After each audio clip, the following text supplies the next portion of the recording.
औज़ुबिल्लाहिमिनश्शैतानिर्रजीम बिस्मिल्लाहिर्रहमानिर्रहीम। अस्सलाम वालेकुम डियर फ्रेंड्स, कैसे हैं? अल्हम्दुलिल्लाह मैं खैरियत से हूँ। आप देख रहे हैं the spirit science academy official. आज हम करेंगे सम के रूल्स। कुछ हम डिस्कस करेंगे फार्मूलाज के बारे में कि आया के सम कैसे अप्लाई करते हैं और किस तरह आप रीड करेंगे। इंटर पार्ट 1 में सम को यूज़ करने के तरीके और रीड करने का तरीका कि किस तरह आप उसे रीड करेंगे, और पार्ट 2 में भी ये सम यूज़ होते हैं। लेक्चर नंबर जो है ना वो मतलब आपका जो चैप्टर नंबर 10 है इंटर पार्ट 2 में, ठीक है ना, उसमें रिग्रेशन लाइन में हम ये डिस्कस करेंगे। चलें स्टार्ट करते हैं। सबसे पहले मैं बात करता हूँ एन से स्टार्ट लेता हूँ। एन क्या होगा आपका? Number of observations, number of terms, ठीक है, number of observation, number of terms या नंबर ऑफ़ वैल्यूज़, ठीक है ना। ये वैल्यूज़ होंगी जो गिवन दी जाएंगी आपके क्वेश्चंस के अंदर। ओके बच्चे, क्लियर है? आगे बढ़ते हैं।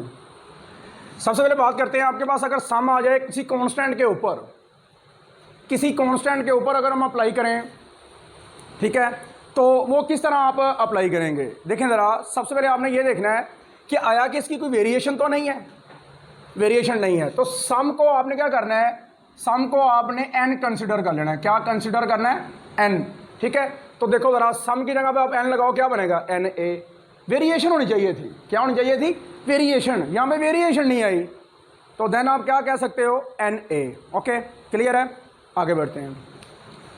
अब आप देखें ज़रा, कांस्टेंट वेरिएबल के साथ मल्टीप्लाई हो रहा है तो कांस्टेंट क्या आएगा स्टार्ट पे, क्योंकि कांस्टेंट कोई फैक्ट नहीं ना डालेगा वेरिएबल के ऊपर, इस वजह से कांस्टेंट स्टार्ट पे चला जाएगा और जो वेरिएशन होगी वो सारी की सारी वेरिएबल के ऊपर आएगी। ओके बच्चे, उसके बाद है कि अगर आपके पास सम ऑफ वेरिएबल प्लस कांस्टेंट आ जाए तो आप क्या करेंगे? दोनों का सम अलग अलग कर देंगे। ओके, अब देखो आप ऊपर क्या पढ़ के आए हो कि sum of constant is equal to N ए।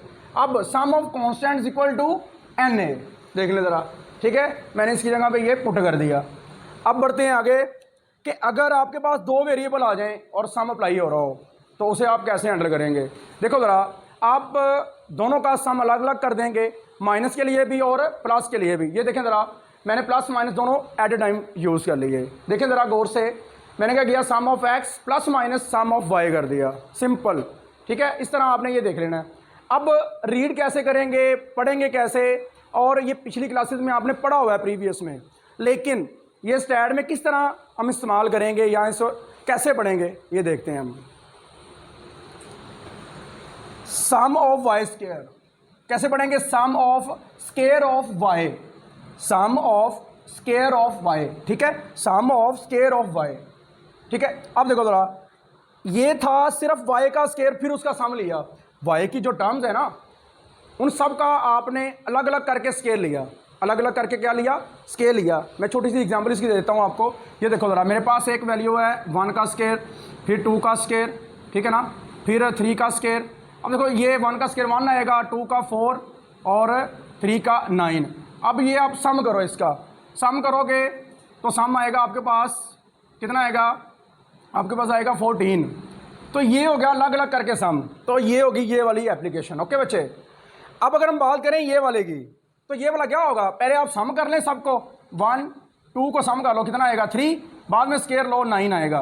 तो देखो ज़रा, पहले सम करना है, बाद में आपने उसका स्क्वायर लेना है। इसे पढ़ना कैसे है? स्क्वायर, स्क्वायर पहले पढ़ना है, square of sum, square of sum of Y. Okay बच्चे, इस तरह आपने इसे पढ़ना है। उसके बाद हम डिस्कस करते हैं, रेसिप्रोकल की तरफ बढ़ते हैं कि किसी भी वैल्यू को अगर 1 के नीचे लिख दिया जाए तो वो बेसिकली वो उसका रेसिप्रोकल बन जाता है। कोई भी हम वैल्यू हम यूज़ करेंगे ना, हार्मोनिक मीन की बात करेंगे इसमें चैप्टर नंबर 3 में। हार्मोनिक मीन बड़ा इंपॉर्टेंट टॉपिक है हार्मोनिक मीन का। तो बेसिकली हार्मोनिक मीन का जो फॉर्मूला वो बेसिकली है ही रेसिप्रोकल है। किसका? मीन वैल्यू का। किसका? मीन वैल्यू का, ठीक है। अब देखो सम ऑफ वाई यूज़ करते हैं हम, सम ऑफ वाई और सिंपल यूज़ करते हैं ना, सम ऑफ वाई, स्क्वायर खत्म कर दें। सम ऑफ वाई अगर आप यूज़ करें तो वो मीन वैल्यू निकालने के लिए यूज़ करना है। किस लिए बच्चे करना है? मीन वैल्यू को निकालने के लिए। अगर इसी वेरिएबल वाई का आप रेसिप्रोकल ले लें, क्या ले लें? रेसिप्रोकल। तो सम ऑफ 1 और वाई से हम पढ़ेंगे sum of reciprocal of Y, ठीक है। और ये यूज़ करेंगे चैप्टर नंबर 3 में हार्मोनिक फाइंड आउट करने के लिए। ओके बच्चे, उसके बाद है आपके पास सम लॉग वाई। इसे कैसे पढ़ेंगे? Sum of log of Y values, ठीक है ना, of Y, sum of log Y, ठीक है, इस तरह आप रीड आउट करोगे इसे। उसके बाद आपके पास है sum of Y minus A. Basically ये एक स्पेशल तरह का एक फॉर्मूला है, इसे आपने अच्छे से करना है। चैप्टर नंबर 3 में इसे बड़ा एक्सप्लेन करके पढ़ेंगे। Sum of Y minus A is equal to sum of deviation, इसका स्पेशल नेम है सम ऑफ डेविएशन। क्या बोलते हैं इसे? Sum of deviation. और ये इक्वल टू किसके होता है? ये होगा इक्वल सम ऑफ डी के, सम ऑफ डी के। चैप्टर नंबर 3 में ये बड़ा एक्सप्लेन करके पढ़ेंगे कि आया कि सम ऑफ डेविएशन किसे कहते हैं और इसका फॉर्मूला क्या होता है। Sum of Y minus A is equal to sum of deviation is equal to sum of D. Okay, और डी क्या होगा?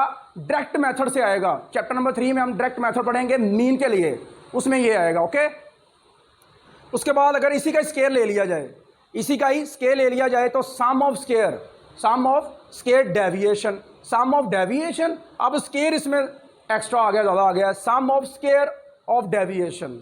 ओके बच्चे, तो उसके बाद आगे बढ़ते हैं। ये बड़ी इंपॉर्टेंट प्रॉपर्टीज़ हैं, ये एमएससी मैथ में भी यूज़ होती हैं, सप्लाइन में, सेट थ्योरी में, कहीं ना कहीं ये प्रॉपर्टीज़ लाजमी पढ़ी जाती हैं, तो अच्छे से ये देखनी है। अगर आप कर रहे हो दो टर्म्स का सम, कब? दोनों को मल्टीप्लाई करके, दोनों को ज़रब करके, दोनों को मल्टीप्लाई करके, तो याद रखिएगा कभी भी दोनों का सम करके अलग अलग मल्टीप्लाई करेंगे आंसर सेम नहीं आएगा। मैं इसकी मिसाल देता हूँ, एग्जांपल देता हूँ छोटी सी। मेरे पास मिसाल के तौर पे x की वैल्यू है 1, 2, y की है 1 और 3। ओके बच्चे, अब देखो इन दोनों को मल्टीप्लाई करो तो मेरे पास क्या आंसर आएगा? x, y। दोनों को मल्टीप्लाई करोगे, 1 की कम 1 और 2 3 6, तो सम करो, sum of x y is equal to आएगा 7। कितना आया? 7। ये इसका आंसर आ गया। अब हम करते हैं सम ऑफ x निकालते हैं और सम ऑफ y निकालते हैं। सम ऑफ y देखो ज़रा, इन दोनों का प्लस करो, सम ऑफ x और सम ऑफ ये y बन जाएगा। देखो ज़रा, ये आएगा 3 और ये कितना आएगा? ये भी आएगा 3। अब इन दोनों को मल्टीप्लाई करो, ये देखो दोनों मल्टीप्लाई हो रहे हैं ना, तो 3 जार कितना होगा आपके पास? 9। तो ये तो 9 आया, वो 7 आया था, तो दोनों इक्वल तो नहीं ना हो गए, तो नॉट इक्वल हो गए। ओके, इसी तरह स्केयर की बात करते हैं तो sum of square not equal to sum of whole का स्केयर, तो ये दोनों इक्वल नहीं होंगे कभी भी। देखते हैं, चेक कर लेते हैं इसमें भी। ये देखें ज़रा, मैं लेता हूँ यहाँ पे y की टर्म का स्केयर, 1 का स्केयर 1 नहीं आएगा और 3 का स्केयर आएगा 9। सम करके देखो, sum of y square equal to आएगा मेरे पास 10। कितना आएगा? 10। और सम ऑफ y चेक करो, वो कितना है? 3। अब देखो ज़रा, सम ऑफ y का होल स्केयर लो, कितना आएगा? वो मेरे पास आएगा 3 का स्केयर, कितना आएगा आपके पास? 9। तो 9 और ये 10 दोनों इक्वल तो नहीं ना हो गए, समझ लगी ना बात की? तो दोनों ये नॉट इक्वल हैं। जितने मैंने सम आपको करवा दिए हैं, जितने रूल्स आपको करवा दिए हैं, जितनी भी स्टैट आप पढ़ोगे ना, एमएससी तक भी स्टैट पढ़ोगे, यही रूल ही इस्तेमाल होंगे, ये याद रखिएगा। बच्चों के बेसिक कंसेप्ट क्लियर नहीं होते, जिसकी वजह से वो फंस जाते हैं कोई ना कोई क्वेश्चन करते करते।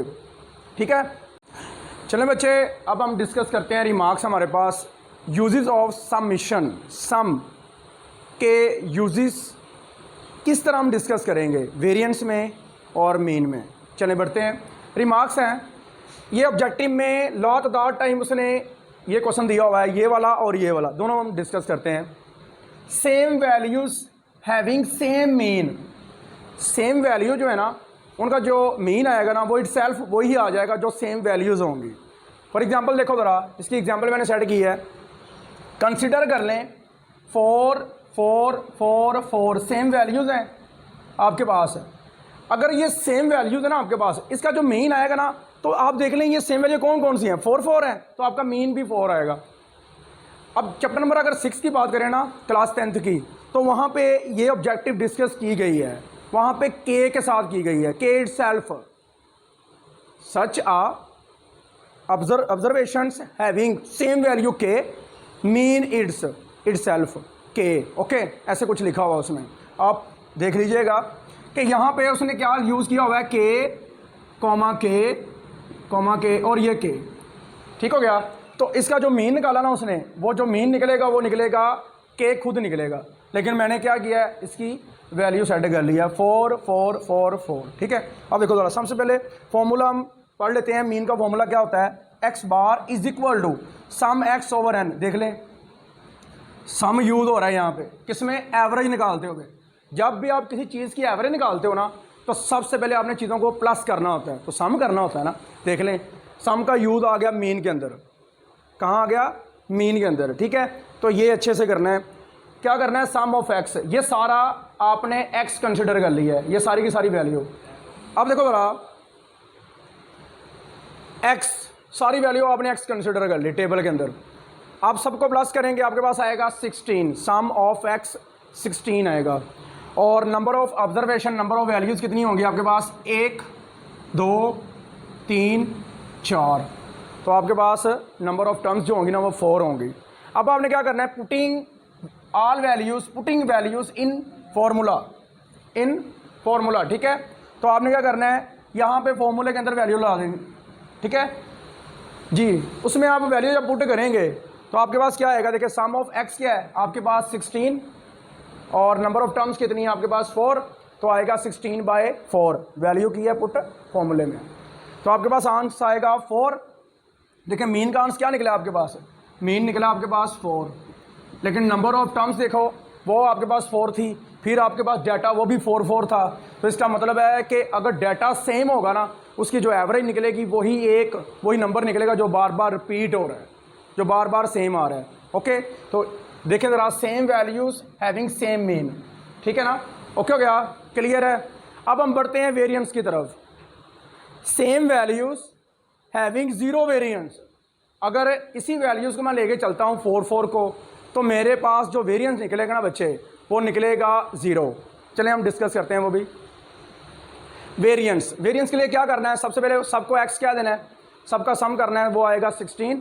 और बाद में आपने क्या करना है, क्योंकि इसमें फॉर्मूले की हम बात कर लेते हैं पहले। देखें, सम ऑफ एक्स स्क्वायर यहाँ पे चाहिए, तो आपको क्या करना पड़ेगा, हर एक वैल्यू का स्केल लेना पड़ेगा।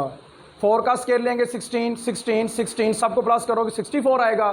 तो देन ये आप प्लस करोगे तो आपके पास 16 आएगा। फॉर्मूले में वैल्यू पुट कर दें, सम ऑफ एक्स, इसकी वैल्यू कितनी है आपके पास 16, और वो ओवर क्या आएगा, नंबर ऑफ टर्म्स n, तो आपके पास आ जाएगा नंबर ऑफ टर्म्स 4। तो डिवाइड करोगे तो आपके पास आएगा 4 का स्केयर आ जाएगा। लेकिन यहाँ में देखो ज़रा, ये 64 आएगा डिवाइड बाय क्या आएगा 4, तो ये भी आपके पास 16 आ गया और 4 का स्केयर भी 16 आ गया। तो दोनों कट करेंगे तो क्या आएगा आपके पास 0। तो ये प्रॉपर्टी आपकी होल्ड करेगी ना कि सेम वैल्यू का जो वेरिएंस होता है ना वो 0 होता है, और स्टैंडर्ड डेविएशन भी 0 होता है, क्योंकि standard deviation basically positive square root होता है, किसका, वेरिएंस का। चलें ये देखो ज़रा, एस का अगर पॉजिटिव स्केयर रूट ले लें, क्या ले लें, पॉजिटिव स्केयर रूट, तो आपके पास आंसर क्या आएगा, एस आएगा। ठीक है, तो अब देखो एस स्केयर का आंसर क्या आपके पास आया था 0, तो स्केयर रूट लो, आपके पास आएगा 0 ही आंसर आ जाएगा। इसका मतलब है कि same values having 0 variance and standard deviation दुआ में याद रखिएगा। हमारे लिंक को ज़्यादा शेयर कीजिएगा। तब तक के लिए इंशाल्लाह मिलेंगे अगले लेक्चर में। अल्लाह हाफिज़।